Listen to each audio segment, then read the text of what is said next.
Hi, it's Gary. Welcome to today's video. Today, I've got an unboxing for you. It's my first impressions of the Faber-Castell, and this is the Hexo. Nice looking box, isn't it? I like the fact we've got this tab on the end. So this is a German pen, and it's my first pen from this brand. So join me now, down on the table. We'll take a look at the pen. We'll do some size comparisons, a writing sample, then I'll give you my first impressions of this pen.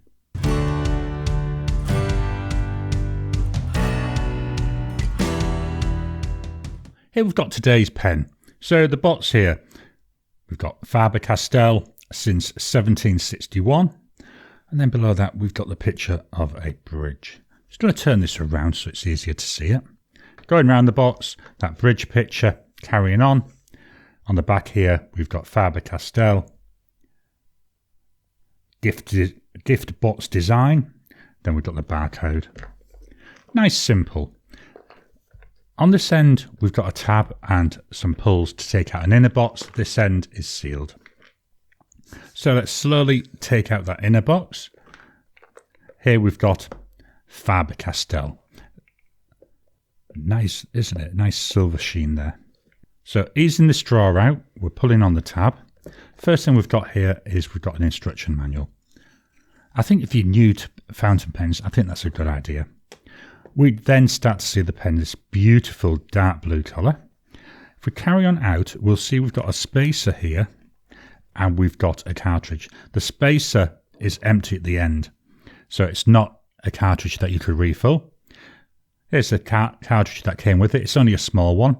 What I've done, I've actually got a cartridge in here at the moment. I forgot to order a converter, so all I'm going to do is just refill the cartridge. So I found one which had the same end here and fitted that in after I filled it with some ink. So pop them to one side again and we'll take the pen out of the box. Let's get this out of the way. Just fetch in my pen rest and we'll pop that there. Let's move it down so it's a bit more central to the camera. There we go. Let's take a walk through the body. So the pen itself is this beautiful dark blue colour. I'll start turning it around. As you can see, the actual body is faceted. And it's all in this, I don't know, I want to say a aluminium body. It doesn't feel like it's plastic. It does feel a bit like metal, but I'm not sure. It could be a plastic. But we've got this nice faceting on there, which I'm guessing is where the name Hexo comes from, because it looks like a hexagon. The cap, we've got a slightly domed end. On there, we've got engraved the Faber-Castell logo. We come down. We've got a black clip, very wide clip, very stiff clip. I'm not even gonna, I can't even shift that. The cap itself, still carrying on with that hexagon pattern, which is nice. It's the same width all the way down to the bottom. If we just turn this around at the bottom, can't see anything engraved on there.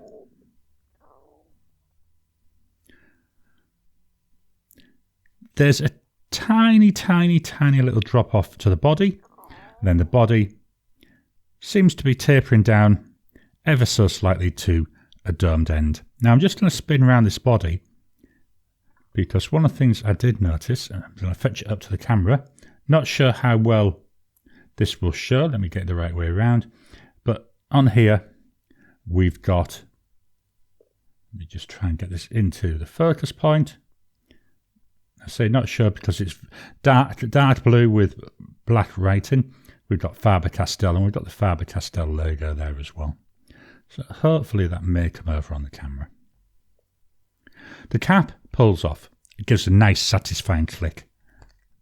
There we go. That reveals a plastic section.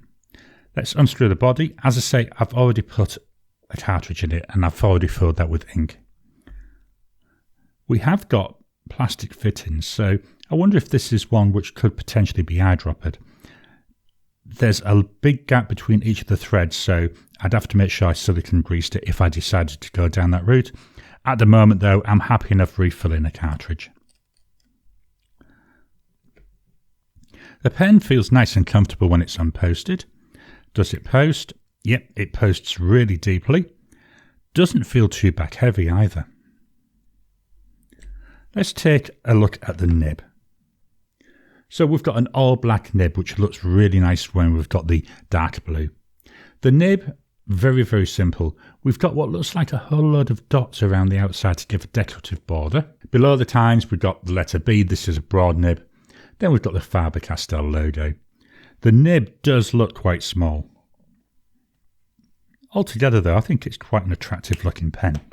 Let's do some size comparisons. I brought in my two standard size comparisons, the Pilot Metropolitan, the Lamy Safari.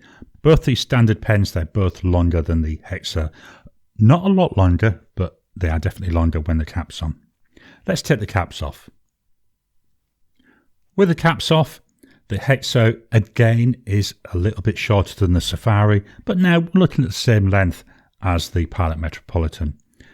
The nibs, the Hexo looks a slightly smaller nib than both of these. We've already seen it in the hand, just one more look there. Really nice and comfortable unposted, so I'm quite happy that I'll use this unposted. Let's swap on over and do a writing sample. Just dropping in to interrupt your regular programming. Would you like to help support the channel? If so, please consider joining as a member. As a member, you'll get early access to my videos. I normally upload them a couple of days before they go out, and as soon as they're uploaded, they'll be released to members. There'll also be a shout out at the end of the videos, and then as we get the members coming in, we'll actually chat among ourselves and work out what other perks, what other things you'd like me to add in. You know, would you like maybe a monthly live chat just for members? All down to us. So please, if you can, consider joining the channel. A link will be in the description down below. Here we've got the notepad of testing. This is Oxford Optic paper. It's a black and red notebook. A5 in size. It's 90 GSM paper. I really like this paper for my fountain pens. The ink today is by Diamine and it's a Thunderbolt. Just fetching a bottle in. Normally we would fill the pen, but as I've said, I've already filled that cartridge. So here's the pen. Let's see how it writes. So we've got here a Faber-Castell Hexo with a broad nib. The price for this pen, 46 Aussie dollars. I think that's quite a reasonable price. The ink, Diamine Thunderbolt. I wanted to go for a blue ink, but I didn't want it to be too dark. And I think this is a nice match. Drying times, so we go immediate, 10 seconds, 30 seconds,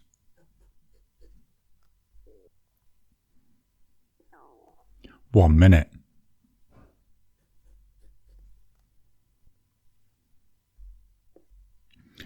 Still smudging there a little bit. I'm not going to do a 2-minute test though. Let's look for line variation. So here's no pressure. Here's with a little bit of pressure added. Not really seeing that much of a wider line. The nib, it does feel quite stiff. So no pressure with, none, and with. I don't put too much pressure on these when I'm doing this, but just enough to try and see if there is something. Let's move the mic down to the table so you can hear the pen writing.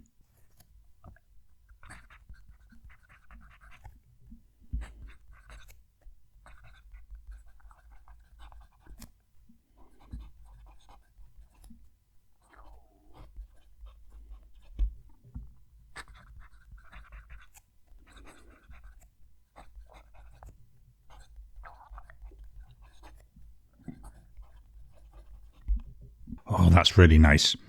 Let's just do my final test, my scribble test.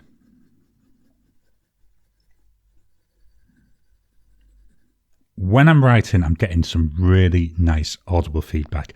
Very, very nice. It's like hearing somebody whispering from, a little distance away. So you can't hear what they're saying, but you can hear like the shush, shush, shush.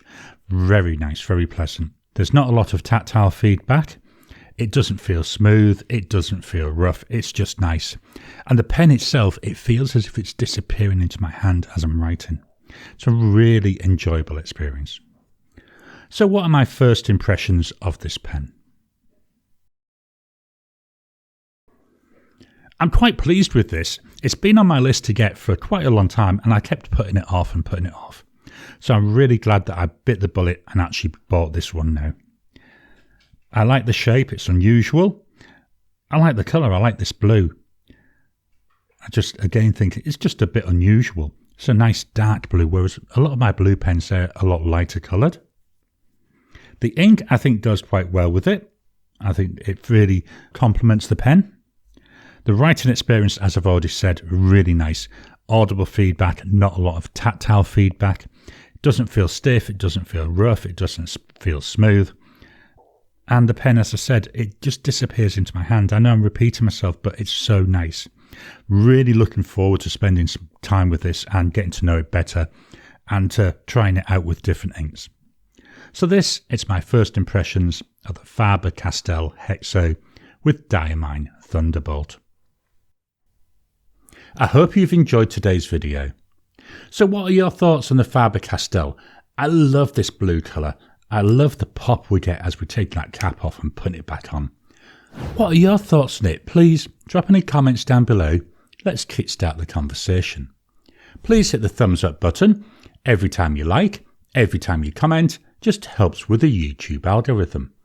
If you haven't already, please subscribe to my channel so that you can get new videos as I release them. I'll talk to you again soon.